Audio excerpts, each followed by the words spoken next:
right, all right. Hey guys, what's going on? My name is Chris Hawkins, and this is your best life defined. So how's it going? You rocking it today? You living your dream yet? Hope so. Keep looking at it. Keep thinking to myself, yeah, they're gonna get it. They're gonna get it. I get it though. I understand why. I understand it. I understand what it takes. You're sitting there in the middle of your mess, and what's bad is none of us escape the damage, right? No matter how great our childhood was, or no matter what we go through, or a lack of trauma in our lives, there still seems to be some sort of residual crap where you feel shame, or maybe you just, I don't know, you're just not up to snuff with everything about yourself, right? I'm broken. That's that brokenness from life. I've been there. God, still am. I just wake up some days not feeling great about my story, asking myself questions. Even though what's really ironic about this second guess in your life is, I look back at my life and I don't know that I could have done anything. I mean, we made bad choices. That's how we started, right? Starting young, 16 and 18, right? It was hard to be me. It was hard to be Sandy, but Sandy had a hell of a time being her, because the life we inherited was like, whoa, knock you down for a lot of years, not just a few struggles, but it seemed like every choice we made was difficult. Every choice we made involved more sacrifice. What about you? Is it hard to be you?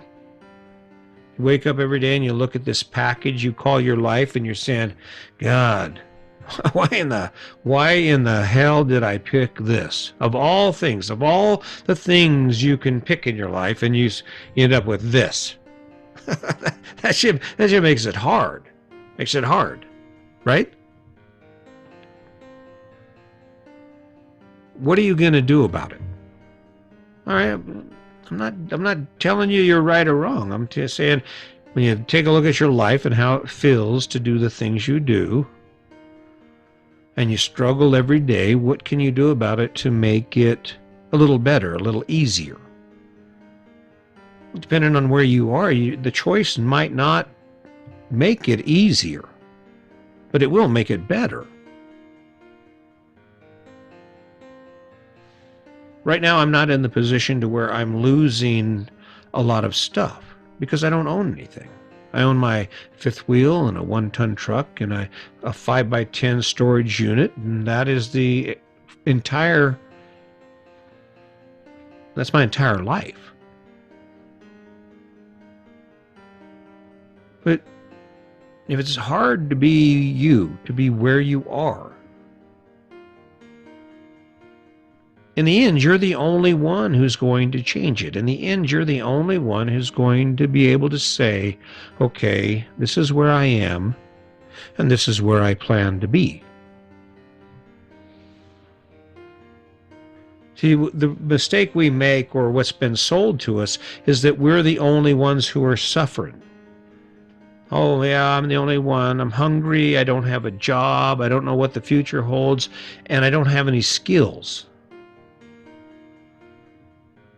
When it's hard to be you is when change happens. Or when we give up, when we just give it up, we just sit down. That's when pressure's put on us. It's like a board. You put pressure on a board. It holds strong or it breaks. Wherever you are right now, wherever your struggle starts, wherever you're at, you owe it to yourself to say, what can I do to improve it, to make it better, to lighten my load? And even when it seems like there's nothing you can do, there are all kinds of things you can do.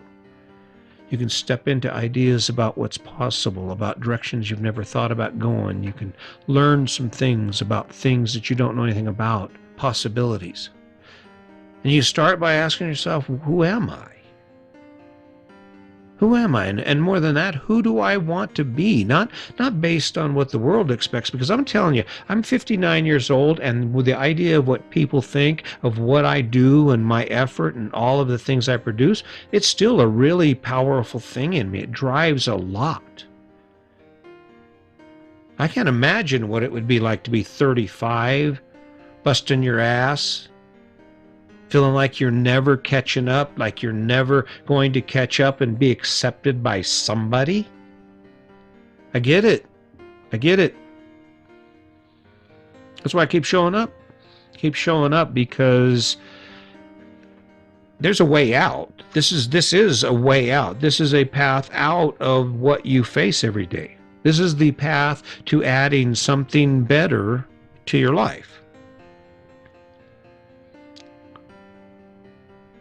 And it comes down to, if there are things about you that are difficult, change them.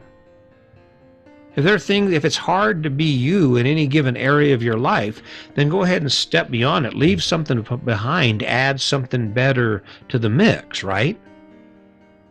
Make that aspect of your life just a little better. Just make it not hurt so bad. In relationship, big thing. Oh, hard to be me, hard to be me. They don't understand addiction. Hard to be me. No, it's not it at all. You're the only one who can change it. That's, I guess, if anything, that's the frustrating part about this story, is that I know that I wake up every day and I have no pressure pushing on me except for the pressure I create, right? This podcast, I got to be a podcaster. Why? Well, because I believe by giving you get. And that's my agenda. The world will give me something. The universe will hand me some goodness because of the goodness I'm trying to share with you. Whatever you want to call this thing, that's my motivation, right? But I get the difficulty we face because we are who we are and we think about things the way we do. But in reality, it all comes down to one thing. Where do you want to go? And what will make your life better? Having trouble being you? Change something about you. Having trouble in a relationship? Change something about the relationship. Having trouble financially? Change something about finances. It's that simple. Is it difficult? Hell yeah, it's difficult. That's why we're not all millionaires, because being millionaires takes focus on your money. You got to spend every day looking at your money going, whoa, how do I do this? That's why this won't work for a lot of people, because a lot of people will not be able to focus on this long enough for them to actually start picking it up, to start saying, wait a minute, yes, I want to spend more time doing what I love. Yes, I want to spend more time doing things that inspire me, that energize me, that make me feel accomplished and satisfied with how I use my days, right? How I use my time. I had a big old fancy house. Going to that prison every day, I didn't look at that job and say, wow, man, I'm glad I have that big old house because of this job. There was no energy trade-off at all. Actually, there kind of was. By owning that big-ass house while I was working at the prison, I had a whole bunch of work and extra expense I had to take care of because of it.